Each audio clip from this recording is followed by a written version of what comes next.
कोमल की शादी की डेट फिक्स हो गई थी। इस वजह से वो लगातार दिन रात ट्यूशन पढ़ाकर ज्यादा से ज्यादा पैसे कमाना चाहती थी। इसी वजह से कोमल ने एक्स्ट्रा ट्यूशन्स लेना शुरू कर दिया। कोमल, कितनी मेहनत करती है तू। देख, सुबह से कुछ भी नहीं खाया। अभी तू थोड़ी देर पहले ट्यूशन लेकर आई थी, अब फिर पढ़ाने जाने लगी। ऐसे अपना ख्याल नहीं रखेगी तो तेरी तबीयत खराब हो जाएगी। अगले महीने तेरी शादी है, कुछ तो अपना ख्याल रखा कर। मम्मी, मैं इसी वजह से एक्स्ट्रा ट्यूशन पढ़ा रही हूँ ताकि शादी के समय में होने वाले खर्चों में पापा की थोड़ी हेल्प कर सकूं। वो बेचारे भी तो पूरा दिन नौकरी करके रात को थक हार कर घर लौटते हैं। वैसे भी अभी बच्चों के एग्जाम चल रहे थे, इसलिए मुझे एक्स्ट्रा ट्यूशन पढ़ाने के अलग पैसे मिल रहे हैं। मैंने इसीलिए कुछ नई ट्यूशन पकड़ ली है। सोच रही थी जो पैसे आएंगे उनसे कपड़ों के और ब्यूटी पार्लर के पैसे निकल जाएंगे। ठीक है, तो एक काम करना, जब तेरी ट्यूशन के पैसे मिलेंगे तो मेरे साथ चलना। हम तेरी शादी का लहंगा और बाकी के कपड़े खरीद लेंगे और जो पैसे बचेंगे वो तेरे ब्यूटी पार्लर के काम में आ जाएंगे। कोमल दीदी, शादी के दिन हमें ब्यूटी पार्लर टाइम पर पहुंचना होगा। उस दिन शादी की बहुत साए हैं। मेरी सहेली तो बता रही थी कि ब्यूटी पार्लर में उस दिन बहुत सारे ब्राइडल मेकअप की लाइन लगने वाली है। कोमल, तूने ब्राइडल मेकअप के लिए पार्लर की बुकिंग कर ली है ना? हाँ मम्मी, मैंने एडवांस में 1000 रुपए जमा करवा दिए। टोटल 8000 रुपए मांग रही है। बाकी के शादी के दिन जब मेकअप हो जाएगा उसके बाद पकड़ा दूंगी। ट्यूशन की फीस भी आ जाएगी ना तब तक। क्या हुआ मम्मी, तुम रोने क्यों लगी? बेटियों का अरमान होता है कि उनकी शादी खूब धूमधाम से हो, पर यहाँ पर तो तू खुद ही सब कुछ कर रही है। हम तेरे लिए ज्यादा कुछ नहीं कर पाए। तभी कोमल के पापा भी आ जाते हैं। तुम बिल्कुल ठीक कह रही हो कोमल की माँ। कैसा बाप हूँ जो अपनी बेटी की शादी में उसका खुद का ही खर्चा करवा रहा हूँ। पापा, आप ऐसा क्यों सोच रहे हो? मैं आपकी बेटी हूँ और खुद की शादी में अगर मैंने थोड़े पैसे खर्च कर भी दिए तो क्या हुआ पापा? आप भी तो कितनी मेहनत कर रहे हो। और पापा, मैं बहुत खुश हूँ। हम मिलकर सब अच्छा कर लेंगे। आप किसी बात की कोई चिंता मत करना। अपनी बेटी कोमल की बातें सुनकर उसके माता पिता की आंखों में आंसू आ जाते हैं। कोमल धीरे धीरे शॉपिंग शुरू करती है। उसे जो भी ट्यूशन के पैसे मिल रहे थे उनसे वो अपना शादी का सामान खरीद रही थी। शादी का दिन आया और कोमल ब्राइडल मेकअप के लिए अपनी बहन निशा के साथ ब्यूटी पार्लर में जाने लगती है। पर जैसे वो मेट्रो से उतरकर पार्लर के लिए रिक्शा लेने लगती है, अचानक बाइक पर 2 चोर उसका पर्स छीनकर भाग जाते हैं। कोमल और उसकी बहन निशा खूब चिल्लाते हैं, पर उन बदमाशों को कोई पकड़ नहीं सकता था। वो पल भर में ही वहाँ से गायब हो गए। बेटा, अक्सर ही ऐसा होता है। ये बदमाश इसी फिराक में होते हैं कि कब किसको निशाना बना सके। अब हाथ नहीं आने वाले, कोई फायदा नहीं, वो तो भाग गए। अब क्या करूं? मेरे तो ब्यूटी पार्लर के सारे पैसे मेरे पर्स में थे। मैं पार्लर कैसे जाऊंगी? मैं कैसे तैयार होंगी? दीदी, आप एक बार ब्यूटी पार्लर में फोन मिलाकर देख लो, क्या पता वो ऐसे ही आपको तैयार कर दे। आप उन्हें बता देना कि आपके पैसे चोरी हो गए। दीदी, हम पापा को फोन करें क्या? नहीं नहीं निशा, मैं पापा को बिल्कुल परेशान नहीं करना चाहती। वो शादी के दूसरे कामों में लगे हुए हैं। मैं एक काम करती हूँ, तेरे जीजू को फोन करती हूँ। कोमल अपने होने वाले पति सूरज के मोबाइल पर फोन करती है, पर सूरज का मोबाइल फोन स्विच ऑफ था। कोमल की आंखों में आंसू आ जाते हैं। वो ब्यूटी पार्लर में फोन मिलाती है, पर पार्लर वाली भी बिना पैसों के मेकअप करने के लिए मना कर देती है। शादी का टाइम हो रहा था और शाम के 6 बज चुके थे। कोमल का दिमाग घूम रहा था। उसे कुछ भी समझ नहीं आ रहा था। उसके पास घर वापस जाने के सिवा कोई और रास्ता नहीं था। उसने अपनी बहन निशा का हाथ पकड़ा और मेट्रो में चढ़ गई। वहाँ कोने की सीट पर कोमल निशा के साथ उदासी से भरी आंखें लेकर बैठ गई। उसकी आंखों से आंसू बह रहे थे। कोमल दीदी, अब क्या होगा? आज तो आपकी शादी है और आप अभी तक तैयार नहीं हुए। घर पहुंचकर पापा को क्या बोलोगे? और आप दुल्हन के रूप में तैयार नहीं हुई तो आपकी शादी कैसे होगी दीदी?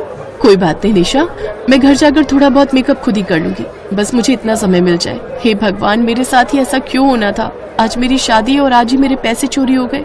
कोमल की आंखें आंसुओं से भरी हुई थी। वही निशा के बराबर में एक लेडी बैठी हुई थी। उसके हाथ में मेकअप किट था। उसके पास खड़ी एक लड़की के पास मेकअप की ट्रॉली थी। वो लेडी और लड़की कोमल और निशा की बातें सुन रही थी। अच्छा, तो आज तुम्हारी शादी है और दुल्हन अभी तक तैयार नहीं हुई? जी हाँ, मेरी शादी है आज, पर हमने सब सुन लिया है। टेंशन मत लो, मैं एक मेकअप आर्टिस्ट हूँ। मेरा नाम शोमा है और ये मेरी सिस्टर शीना। मैंने सोशल मीडिया पर आपका बहुत नाम सुना है। आप तो मशहूर मेकअप आर्टिस्ट शोमा शीना हो ना? हाँ, हम दोनों रियल सिस्टर्स हैं। शोमा दीदी और मैं एक ब्राइडल मेकअप करके ही वापस लौट रहे थे। रास्ते में जाम बहुत था। हमें रात को एक पार्टी में भी पहुंचना है, इसलिए हम दोनों ने मेट्रो में सफर करना बेहतर समझा। पर हमें नहीं पता था कि हमें रात की पार्टी से पहले एक और दुल्हन को तैयार करना है, और वो दुल्हन मेट्रो में ही है। अच्छा, तो कहाँ है वो दुल्हन? किसी दूसरी साइड बैठी है? नहीं, वो बिल्कुल हमारे बराबर में ही बैठी है। वो दुल्हन तुम हो। मैं? हाँ तुम ही हो वो दुल्हन। वैसे तुम्हारा नाम क्या है? जी मेरा नाम कोमल है और ये मेरी बहन निशा है। मैम आप मेरी दीदी का मेकअप करोगे? दीदी इनसे मेकअप करवाने के लिए तो पहले से अपॉइंटमेंट लेना पड़ता है। आप कितनी लकी हो, आपका मेकअप यहाँ की बेस्ट मेकअप आर्टिस्ट शोमा शीना करेंगी। पर मैम मैं इतना महंगा मेकअप नहीं करवा सकती, मेरे पास बिल्कुल भी पैसे नहीं है। पैसे मांगे किसने है? उसकी टेंशन मत लो, अब तुम बिल्कुल रिलैक्स हो जाओ, हम तुम्हारा दुल्हन का मेकअप करेंगे। एक काम करो, तुम पहले पूरा मेकअप करवा लो और उसके बाद मेट्रो स्टेशन के वॉशरूम में तुम चेंज कर लेना। जो थोड़ा बहुत मेकअप ठीक करना होगा हम बाद में ठीक कर देंगे, इससे तुम्हारा भी समय बचेगा और हमारा भी। थैंक यू सो मच दीदी। उसके बाद मेट्रो में ही शोमा शीना कोमल का दुल्हन वाला मेकअप करती है। कोमल मेकअप करके बहुत सुंदर लग रही थी। उसके बाद वो एक मेट्रो स्टेशन पर उतरते हैं। वहाँ पर कोमल वॉशरूम में कपड़े चेंज करती है और दुल्हन का लहंगा पहन लेती है, जिसके बाद वो सब अगली मेट्रो पकड़ लेते हैं। अब जब कोमल पूरी तरह से सज संवर कर दुल्हन के रूप में मेट्रो में दोबारा चढ़ती है तो सबकी नजरें उसी पर टिक जाती हैं। दीदी आज जो आपने मेरे लिए किया है वो हर कोई नहीं करता, मैं आपका ये एहसान हमेशा याद रखूंगी। आप दोनों बहुत अच्छे हो। बस बस बस, अब आंसू नहीं आने चाहिए आंखों में, वरना हमारा इतनी मेहनत से किया हुआ मेकअप आंसुओं में धुल जाएगा। अब तुम सुबह विदाई के समय ही रोना, अभी तो मुस्कुरा दो, मुस्कुराने से मेकअप और निखर कर आएगा। चलो अब हमारा स्टेशन आ गया, तुम भी आराम से घर जाना। और हाँ, मैंने तुम्हें अपना मोबाइल नंबर दिया है, अपने सारे फोटोज शादी के हमें सेंड कर देना। हम भी तो दिखाएंगे कि हमारी एक कस्टमर हमें मेट्रो में मिली थी, हमने मेट्रो में दुल्हन का मेकअप किया था। हाँ मैं आपको सारी फोटोज और वीडियोज भेज दूंगी। कोमल और निशा शोमा शीना को बाय करती हैं। कुछ देर बाद उनका भी स्टेशन आ जाता है। निशा ने तो जाते से ही अपने मम्मी पापा को सारी कहानी सुना दी। कोमल के मम्मी पापा शोमा शीना को बहुत दुआएं देती हैं। उस दिन कोमल दुल्हन के रूप में सचमुच बहुत सुंदर लग रही थी। कहते हैं दुनिया में ऐसे बहुत से अच्छे इंसान होते हैं जो हमेशा जरूरत पर मदद के लिए आगे आते हैं, तभी तो ये इंसान भगवान के फरिश्ते कहलाते हैं। शादी के बाद जैसे ही मधु ससुराल पहुंची वो सीधा रसोई घर में चली गई। पीछे पीछे उसकी सास आ गई। अरे बहू, न तूने कपड़े बदले न हाथ मुंह धोए, सीधा किचन में खाना बनाने आ गई। सासू माँ, आप सब ये बात अच्छी तरह जानते कि मुझे खाना बनाने का कितना शौक है। अगर तेरी यही इच्छा है तो यही सही। ठीक है सासू माँ, अब आप लोग आराम कीजिए, तब तक मैं खाना बना लेती हूँ। उसकी सास वहाँ से चली गई। इसके बाद मधु ने 56 तरह के पकवान बनाकर 1-2 घंटे में तैयार कर दिए। उसने खाने की टेबल पर जैसे ही खाना लगाया, वैसे ही खाने की महक सुनकर वहाँ पर उसकी सास, पति विक्रम और ननद पायल आ गई। भाभी, ये क्या बना दिया आपने? हम तो खुद ब खुद खींचे चले आए यहाँ पर। हाँ मधु, जब खाने की महक इतनी अच्छी है तो खाना कितना स्वादिष्ट होगा। उन लोगों ने खाना शुरू किया। बहू, लगता है तुझे अन्नपूर्णा देवी का कोई आशीर्वाद मिला है। तो इस तरह धीरे धीरे पूरे गांव में मधु के खाने की चर्चा होने लगी। ठंड का मौसम चल रहा था और विंटर वेकेशन भी थी। एक रोज विक्रम बहुत खुशी खुशी घर आया। माँ, बाहर बर्फबारी हो रही है और ठंड भी बहुत हो रही है। 1 महीने की हम लोगों को छुट्टी मिली है, इसलिए मैंने फैसला किया है कि हम सब एक साथ मनाली घूमने चलेंगे। अरे वाह भैया, क्या खुशखबरी दी है आपने। हमें तो लगा था कि आप सिर्फ भाभी को लेकर घूमने जाएंगे। अरे नहीं पायल, ये फैसला मैंने और विक्रम ने मिलकर एक साथ लिया है। जब तक पूरा परिवार साथ ना हो तब तक मजा नहीं आता। बहू, खाना तो सबसे अच्छा बनाती ही है। तेरी सोच भी आज की लड़कियों के हिसाब से बहुत अच्छी और बहुत अलग है। चलो जल्दी से हम लोग तैयारी कर लेते हैं। कब निकलना है विक्रम हम लोगों को? माँ, कल सुबह 8 बजे की ट्रेन है, हमें यहाँ से 6 बजे ही निकलना होगा। सब लोग जल्दी उठ जाना। अगले दिन विक्रम का परिवार सुबह बहुत जल्दी उठ गया और 6 बजे ही सारा सामान लेकर घर से निकल गया। वो लोग जैसे ही ट्रेन में बैठे वैसे ही बहुत तेज बारिश होने लगी और हल्की हल्की बर्फ गिरने लगी, जिससे खिड़की से बाहर का नजारा बहुत खूबसूरत लग रहा था। पायल, ट्रेन के बाहर देखो जरा, ऐसा लग रहा है जैसे ये ट्रेन स्वर्ग में चल रही है। हाँ भाभी, क्या मस्त नजारा है। खैर, शाम तक वो लोग मनाली स्टेशन पहुंच गए। प्लेटफॉर्म पर उतरने के बाद विक्रम ने कहा, अब यहाँ से होटल तक जाने के लिए हमें मेट्रो पकड़नी होगी। अभी रास्ता यहाँ से बहुत दूर है, पहाड़ों के बीच से होकर जाती है वो मेट्रो। फिर तो बड़ा मजा आएगा। विक्रम अपने परिवार को लेकर सीधा मेट्रो स्टेशन पहुंच गया। वहाँ पर बहुत भीड़ थी क्योंकि बहुत सारे कपल वहाँ पर आए हुए थे। माँ, आप लोग यहीं रुकना, कहीं जाना मत, मैं अभी टिकट लेकर आता हूँ। भीड़ बहुत है, कहीं इधर उधर हो गई तो मैं आपको ढूंढता ही रहूंगा। यहाँ पहाड़ी इलाका है, नेटवर्क भी नहीं मिलता जल्दी। बेटा तू फिक्र मत कर, हम सब तुझे इसी जगह मिलेंगे। विक्रम जल्दी से टिकट लेकर उसी जगह पर आया, लेकिन वहाँ पर उसका परिवार मौजूद नहीं था। अब विक्रम परेशान हो गया। मैंने इन लोगों को साफ साफ बोल दिया था कि यहाँ से कहीं मत जाना, लेकिन ये लोग मेरी कभी बात नहीं मानते। अब कहाँ ढूंढूं मैं इन लोगों को? विक्रम अपने परिवार को वहीं पर आसपास ढूंढने लगा, लेकिन वो कहीं नहीं मिले। काफी देर ढूंढने के बाद वो थक कर उसी जगह पर बैठ गया। तभी अचानक पीछे से किसी ने हाथ रखा उसके कंधों पर। विक्रम ने जैसे ही पलट कर देखा तो उसका पूरा परिवार खड़ा था। अरे कहाँ चले गए थे आप लोग? मैंने आप लोगों को मना किया था ना यहाँ से कहीं जाने के लिए। अरे आप गुस्सा मत कीजिए, हम लोग यहीं पीछे छिपे हुए थे, बस आपके साथ थोड़ा सा मजाक कर रहे थे और कुछ नहीं। इतने में वहाँ पर मेट्रो ट्रेन आ गई। विक्रम भी किसी तरह अपने परिवार को लेकर उस मेट्रो ट्रेन में बैठ गया और ट्रेन चलने लगी। मेट्रो ट्रेन के अंदर से बाहर का नजारा बहुत खूबसूरत लग रहा था, क्योंकि बाहर बर्फ के पहाड़ थे। भाभी, ऐसे बर्फ के पहाड़ मैंने सिर्फ फिल्मों में ही देखे हैं। पायल, ये कोई ऐसी वैसी जगह नहीं, बल्कि मनाली है।